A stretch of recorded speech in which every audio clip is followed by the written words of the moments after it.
Welcome back to Joyful Clicks. English, my friends, a language that is as diverse as the people who speak it. A glorious mess of a language indeed. It's a living, breathing entity that evolves and adapts. Like a hoarder's attic, it's crammed with words. Words from everywhere, collected over centuries. Stolen, borrowed, adopted, you name it. Each word has a story, a history. We're linguistic magpies, attracted to shiny new words.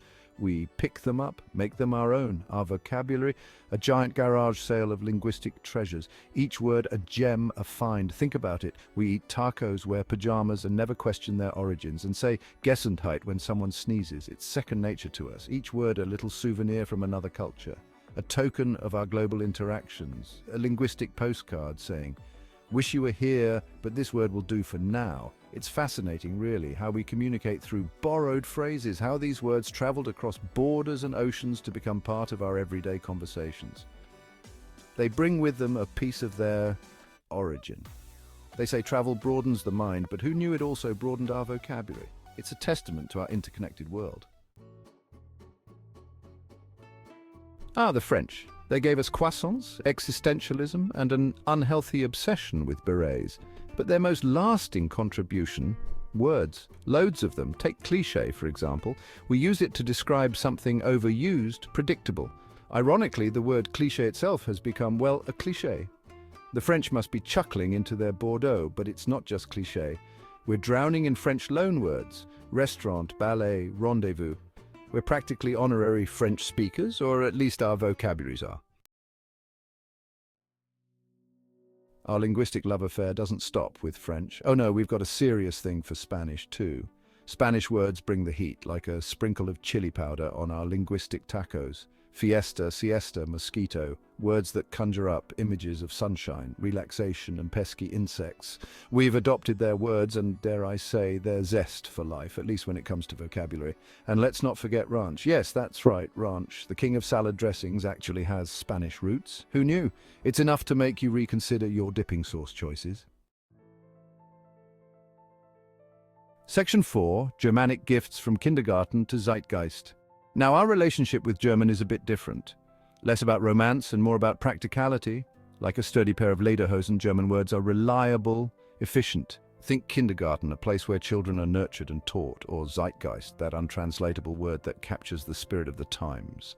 German words might not always be pretty, but they get the job done. And of course, there's Schadenfreude, that delicious word for taking pleasure in the misfortune of others. Come on, admit it, we've all felt it, don't judge. Section 5, Exotic Imports, words from far-flung lands. Our linguistic travels don't stop in Europe, they extend far beyond, reaching the vibrant cultures and languages of Asia, Africa, the Americas, and Oceania. We've got words from all corners of the globe, each one a tiny window into a different way of life, a different perspective. Like souvenirs from a backpacking trip, each word tells a story. These words are more than just sounds, they carry the essence of their origins. From Japan, we get karaoke, that glorious, often horrifying form of musical entertainment where anyone can be a star for a night. From India, we receive yoga, a practice that promises inner peace, flexibility, and a deeper connection to oneself. A practice that promises inner peace and flexibility. It's a journey of the mind and body embraced by millions around the world.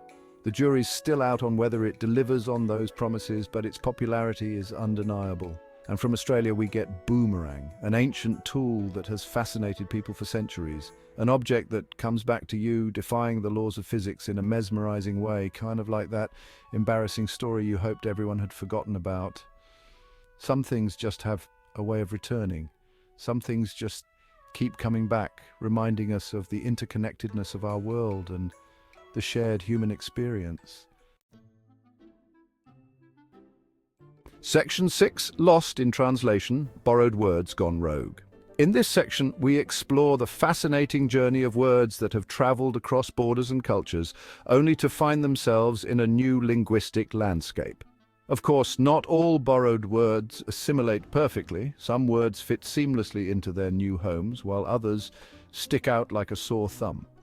Some retain a hint of their foreign origins, reminding us of their exotic roots every time we use them. Like that friend who went backpacking and came back with a questionable accent. These words carry a piece of their original culture with them. Take faux pas, for example. It's a term we use to describe a social blunder, a mistake that can make us cringe. We use it to describe a social blunder, something that can be quite embarrassing. But let's be honest, it sounds way fancier in French. It adds a touch of sophistication, like something you'd do at a wine and cheese party, not at your local pub quiz. And then there's doppelganger, another intriguing borrowed word, that creepy word for someone who looks exactly like you. It's a term that can send shivers down your spine. It just sounds ominous, doesn't it? The word itself carries a sense of mystery and unease, like something out of a German horror film. These borrowed words, with their unique sounds and meanings, enrich our language and add layers of cultural depth.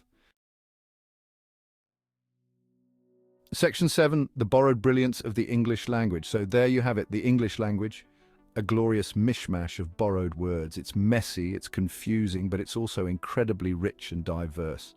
Like a good stew, each ingredient adds its unique flavor. Next time you're struggling to find the right word, remember, you've got a whole world of vocabulary at your fingertips. Just be careful not to commit a faux pas and use a word incorrectly. Unless, of course, you enjoy a little schadenfreude, in which case, go for it. Thank you for watching. Please don't forget to like, subscribe and share this video with your fellow word lovers. See you in the next video.